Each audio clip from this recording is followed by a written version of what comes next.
ജ്ഞാനി വിജ്ഞാനിയാവുന്ന ദശയിൽ നേരത്തെ പറഞ്ഞിരുന്ന സർവവൃത്തികളും വിജ്ഞാനിക്ക് അപ്രസക്തമാകില്ലേ? തീർച്ചയായും.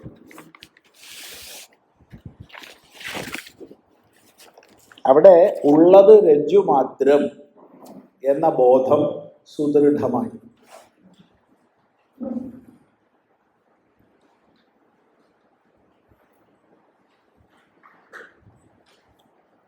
അവിടെ ദ്വൈതഭ്രമം പിന്നെ അയാളെ അലട്ടുന്നില്ല.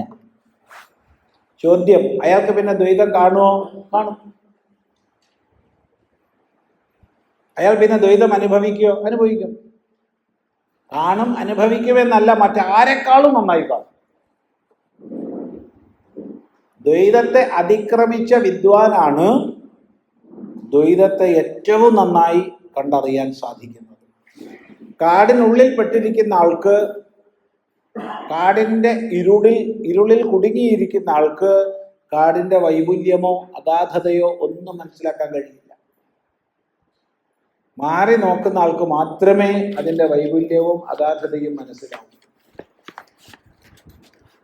പിന്നെന്താ വ്യത്യാസം? ഇനി അയാൾ അത് ബാധിക്കില്ല, അത്രയേ ഉള്ളൂ. ഈ ദ്വൈത പ്രപഞ്ചം അയാളിൽ ബാധിതമായിരിക്കുന്നു.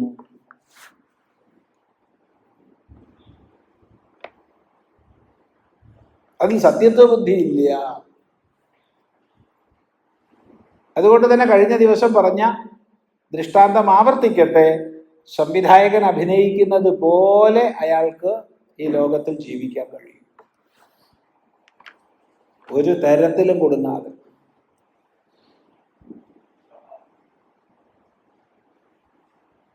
അയാൾക്ക് ഈ വൃത്തികളെല്ലാം മാറി നിന്ന് കണ്ട് ആസ്വദിച്ച് ജീവിക്കാൻ പറ്റും.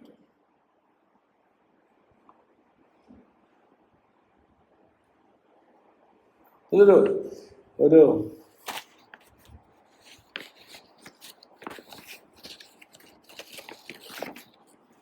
രസകരമായൊരു ചിത്രം വിദ്യാരണ്യസ്വാമികൾ വരച്ചു വെക്കുന്നു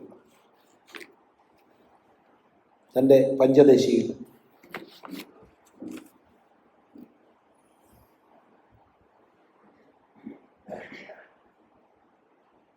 അത്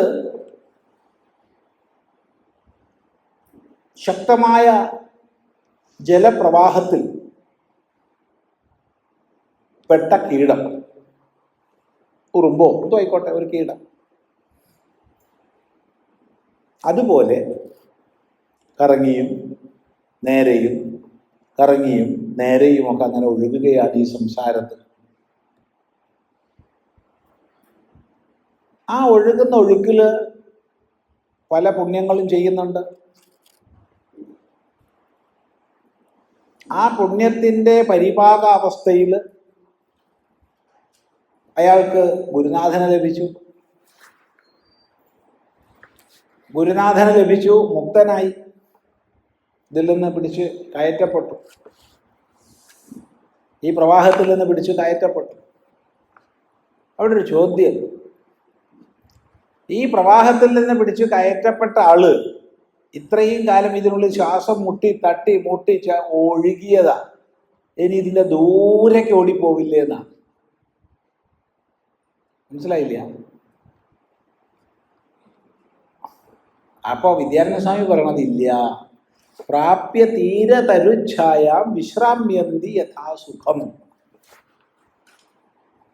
ഈ തീരത്തിൽ തന്നെയുള്ള വൃക്ഷഛായയിൽ സുഖമായിട്ടിരിക്കുന്നു. നമ്മൾ വിചാരിക്കണം എന്താ വെച്ചാൽ, ഒരു പൂച്ച തിളച്ച വെള്ളത്തിൽ വീണാ അതിനെ നമ്മൾ രക്ഷപ്പെടുത്തിയാൽ ഒരു ഓട്ടം ഉണ്ട്, ആ പ്രദേശത്ത് അത് നിൽക്കില്ല. അതുപോലെ ഈ സംസാരത്തിൻ്റെ പൊള്ളലേറ്റ ആള് അതിൽ നിന്ന് ഗുരുനാഥനാൽ രക്ഷിക്കപ്പെട്ടാൽ ഓടി എങ്ങോ ദൂരെ പോകുന്ന നമ്മൾ വിചാരിച്ചേ. പക്ഷേ വിദ്യാരണ്യസ്വാമികൾ പറയണത് ഇല്ല, അതിൻ്റെ തീരത്ത് അവിടെ ഇരിക്കുന്ന, അത് വെറുതെ ഇരിക്കുകയല്ല, യഥാസുഖം, സുഖമായിട്ട് ഇരിക്കുന്ന, ആനന്ദിച്ചിരിക്കുന്ന. കാരണം ഇനി അയാളത് അലട്ടുന്നില്ല. ഇനി അയാൾക്കെന്താ പണി? അവിടെ ആനന്ദിച്ചിരിക്കുക. അങ്ങനെ ഇരിക്കുമ്പോ ഇങ്ങനെ ഒഴുകി വരുന്നവരുണ്ടാവും ആയിരക്കണക്കിന്. അതിങ്ങനെ നോക്കി സന്തോഷമായിട്ട് ഇരിക്കുക.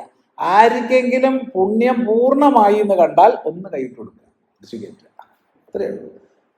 എന്നാൽ എന്ത് മഹാഭാപിയാണ്, 1000 പേര് ഒഴുകി വന്നപ്പോ ഒരാൾക്ക് മാത്രം കൈയിട്ട് കൊടുത്തത്. 1000 പേരെ രക്ഷിക്കണ്ടേ? 1000 പേരെ രക്ഷിക്കേണ്ട പണി അയാൾക്കില്ല.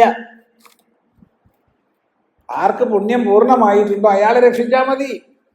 അപ്പൊ മറ്റുള്ളവരൊക്കെയോ, അവർക്ക് പുണ്യം പൂർണ്ണമാകുമ്പോ രക്ഷിക്കാൻ അപ്പുറത്തും ആൾക്കാർ ഇരിക്കുന്നുണ്ട്, ഞാൻ മാത്രമല്ല. ഇതൊരു കഷ്ടം. അതുകൊണ്ട് അയാൾ ആനന്ദമായി ഇരിക്കും.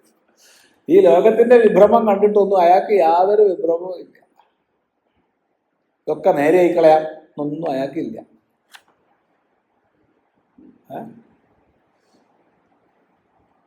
തൻ്റെ ഒഴുകി അടുത്തേക്ക് ഒഴുകി വരുമ്പോൾ നോക്കുക, കർമ്മം പൂർണ്ണമായിട്ടുണ്ട്, എന്നാ ഒന്ന് രക്ഷിച്ചോളെ. ഞാൻ എന്ത് ചെയ്യണം ഗുരു? നീ പണിയെടുത്തോളൂ. ഇത് തോട്ട്